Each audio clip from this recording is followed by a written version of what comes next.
농촌진흥청은 해외농업기술개발사업 캄보디아 센터를 통해 캄보디아 농업과학 역사상 최초로 일대 잡종 옥수수 품종을 개발 등록해 농가 보급 승인을 획득하는 데 크게 기여했다고 밝혔습니다. 캄보디아의 옥수수 재배 면적은 한국의 도움으로 2017년 11만 6천 헥타르에서 2년 뒤인 2019년 21만 5천 헥타르로 거의 2배나 증가했습니다. 그동안 옥수수 종자를 미국과 태국에서의 수입에 의존했던 캄보디아는 연간 약 3,200만 달러의 외화를 지출하고 있었는데 이를 절감할 수 있도록 한국이 도운 것입니다. 훈센 캄보디아 총리는 한국이 옥수수를 심자 2년 뒤 메콩강의 기적이 일어났다며 수많은 캄보디아인을 살렸다고 극찬했습니다. 코피아 캄보디아 센터는 2010년 개소 이래 캄보디아 농림수산부 농업연구개발원 및 농업총국과 옥수수 육종 및 보급 프로젝트를 기술 재정적으로 지원해 오고 있습니다. 그 결과 캄보디아 최초 일대 잡종 옥수수 CHM01을 정식 등록하게 됐습니다. 한국, 멕시코 등에서 제공한 자원들을 이용해 양친 계통을 육성했는데 이 계통들의 교잡에서 잡종 강세 현상이 뚜렷하고 노균병의 저항성을 보이는 계통을 선발한 것입니다. CHM01은 성숙기가 수입 품종과 비교하면 10에서 15일 빨라 옥수수 재배 시 노동력 분산 효과가 크고 메콩강 지역의 우기 침수 피해를 피할 수 있는 품종입니다. 수입 품종보다 약 50cm 정도 짧고 줄기가 강해 돌풍에 의한 도복 피해가 없는 특징을 가집니다. 또한 캄보디아 5개 주에서 지역 적응성 및 생산력을 검정한 결과 건기에 헥타르당 평균 8.7톤을 수확하여 수입 품종보다 생산량도 많았습니다. 이에 코피아 캄보디아 센터는 지난 2월 메콩강 평야 지역인 깜퐁 참주 농가 재배지에서 옥수수 재배 농민들을 초청해 현장 평가회를 갖고 CHM01의 우수성을 알렸습니다. 캄보디아 농림수산부 농업청 프락치토 부청장은 이번에 한국의 도움으로 개발된 CHM01이 본격적으로 보급된다면 외국에서 수입하는 종자 비용을 획기적으로 줄일 뿐만 아니라 농가의 종자 구매비도 40% 정도 절감할 수 있을 것이라고 기대했습니다. 이에 코피아 캄보디아 센터 김용환 소장은 CHM01의 우수성을 알리고 일대 잡종 종자 생산과 보급 체계를 구축하는 사업을 통해 캄보디아 농민의 소득 향상과 사료 작물의 자급률을 높이는 데 크게 기여할 수 있을 것이다라고 포부를 밝혔습니다. 그리고 이 같은 성과가 지속적으로 나타나자 코피아 캄보디아 센터 김용환 소장은 지난 11월 16일 세계식량기구와 캄보디아 농림수산부가 주최한 2021 세계식량의 날 행사에서 캄보디아 총리 훈장을 받았습니다. 이번 김 소장의 훈장 수후는 농촌진흥청 코피아 사업을 통해 캄보디아 농업기술 향상에 크게 기여한 공로를 인정받은 결과입니다.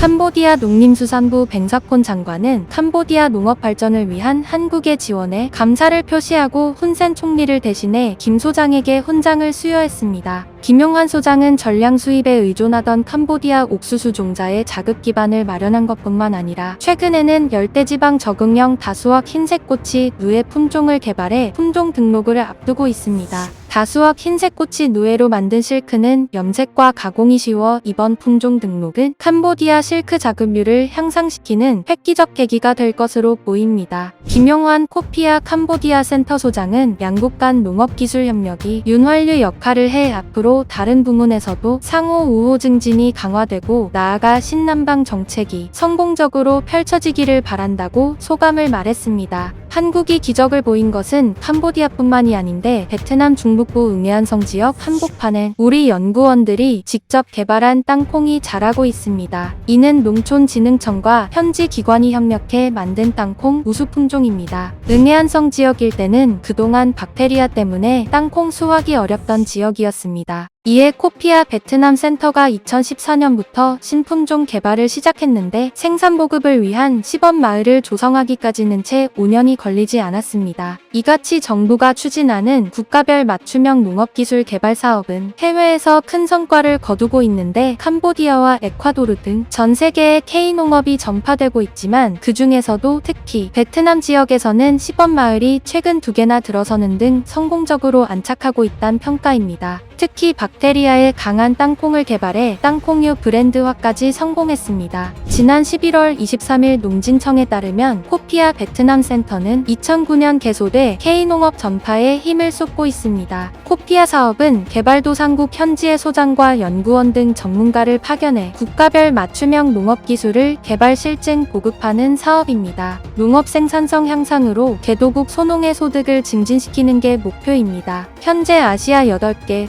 아프리카 7개, 중남미 7개 국가 등 22개국에서 코피아 사업이 추진 중이며 해당 사업은 국가별 맞춤형 기술 개발을 거쳐 시범 마을을 만드는 농가 실증 단계를 진행합니다. 이후 협업 사업 등으로 성과를 확산시키고 있습니다. 현재 베트남과 캄보디아, 케냐 등 7곳에서 시범 마을을 운영 중인데 그 중에서도 베트남은 최근 땅콩 우수 품종 생산 보급에 성공했습니다. 지난 2014년 중북부 지역에 박테리아 저항성을 가진 TK10 품종 및 재배 기술 개발에 들어갔고 2017년부터 우량종자 생산 보급을 통한 시범 마을 조성에 돌입했습니다. 그 결과 땅콩 우량종자 생산에 세계 마을 400농가 300톤 100헥타르에 달하는 생산 보급 체계가 구축됐습니다. 땅콩 생산성은 15에서 20%까지 향상됐고 농가 소득은 60.8%나 증대됐습니다. 현재는 이 같은 성공을 발판으로 땅콩 종자 가공 종합 처리장 신축과 브랜드화를 추진 중인데 땅콩 종자를 수확하고 난 후 가공 처리와 저장을 할 수 있는 시설을 만들고 야외 건조 및 작업장도 만들었습니다. 지역 사람들은 땅콩유를 많이 이용하는데 땅콩유 브랜드화를 위해 착유 시설도 지었습니다. 최근에는 베트남 옌바이성 지역에도 양잠 시범마을 단지를 조성했는데 양잠은 누에를 사육하고 보치를 생산하는 농업의 분야를 말합니다. 뿐만 아니라 연구원들이 개발한 개량 뽕나무의 보급 면적을 현재 53헥타르에서 2022년까지 120헥타르로 넓힐 계획입니다. 기존 베트남 누에보다 고치를 더 크고 하얗게 만들 수 있도록 개량한 누에 역시 한국의 사육 기술을 도입했습니다. 그 결과 누에 공동 사육을 통한 소득은 1년에 약 6,445달러에 달합니다. 벼 재배 대비 3.3배, 옥수수 재배 대비 8.3배에 달하는 소득입니다. 베트남에서 우수 품종 시범 재배에 성공한 품목은 2개뿐만이 아니라 2009년부터 우수 채소 품종 재배 기술을 도입해 송정무, 슈퍼 007 꿀참외, 배추 등을 시범 재배했습니다. 그 결과 송정무의 수량성은 59에서 93%나 뛰었고 참외는 수량성이 15에서 28%까지 상승했습니다. 베트남 국가장려 품종으로 선정한 고추, 양배추, 상추 등 8개 품종도 생산성이 10% 이상씩 향상됐습니다. 이에 현지 센터는 한국 품종 재배 확대를 통해 K마트 및 대형마트 전량 공급에 나서고 있습니다. 물론 코피아 사업이 성공 가도를 달리기 전까지 힘든 과정도 많았는데 현지에서 한류 등으로 한국 품종에 대한 관심도는 증가했지만 기술 발전과 문화 차이 등 편차가 심했기 때문입니다. 예를 들어 베트남의 경우 호치민 농가의 기계화율은 80% 이상 되는 반면 하노이 쪽은 10%도 채 되지 않았습니다. 이런 상황임에도 한국의 해외 농업 기술 개발 사업이 본격적인 성과를 거두면서 올해는 해외 현지에서의 수훈 소식이 쏟아졌습니다. 해외 농업 기술 개발 사업 몽골센터 최만영 소장이 몽골 식품농업경공업부로부터 최고농업인상을 수상한 것입니다. 최고농업인상에 외국인이 선정된 것은 이번이 처음입니다.